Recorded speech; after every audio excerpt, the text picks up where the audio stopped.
আপনি সম্প্রতি দেশের বাইরে গিয়েছেন, ওখানে রোহিঙ্গা ইস্যু নিয়ে আপনারা আলোচনা করেন। ওইটা সেই ইস্যু ছিল না, দেশের বাইরে ইস্যু ছিল যে এটা বৈশ্বিক ফ্রড সামিট, মানে আন্তর্জাতিক এটা প্রতারণা, ডিজিটাল প্রতারণা, এবং এটাকে স্ক্যাম বলে, এটা ভয়াবহ আকার ধারণ করেছে পৃথিবীব্যাপী।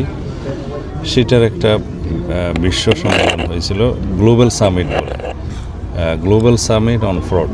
এটা জাতিসংঘের তত্ত্বাবধানে হয়েছিল। তা আমি আমার দেশকে প্রতিনিধিত্ব করতে গিয়েছিলাম। এখানে কিভাবে এই জাতীয় অপরাধ বৈশ্বিকভাবে সম্মিলিতভাবে এটা মোকাবিলা করা যায় সেটার কৌশল প্রণয়ন এবং বিভিন্ন রকমের এগ্রিমেন্ট, মেমো অফ আন্ডারস্ট্যান্ডিং ইত্যাদি করার বিষয়ে আলোচনা হয়েছে, যাতে এই অপরাধটা যেহেতু কোনো একটা নির্দিষ্ট দেশের গণ্ডির ভিতরে থাকে না এবং বিভিন্ন ইন্টারন্যাশনাল নেটওয়ার্কের মাধ্যমে এগুলো পরিচালিত হয়, সুতরাং এগুলো সম্মিলিতভাবে বৈশ্বিক পর্যায়ে মোকাবিলা করা ছাড়া অন্য কোনোভাবে মোকাবিলা করা যাবে না।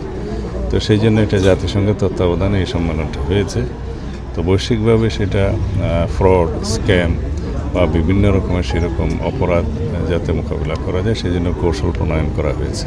রোহিঙ্গা প্রত্যাবাসন আসলে আপনার কোনো সেটা ডিফারেন্ট ইস্যু, সেটা তো আমাদের আছেই।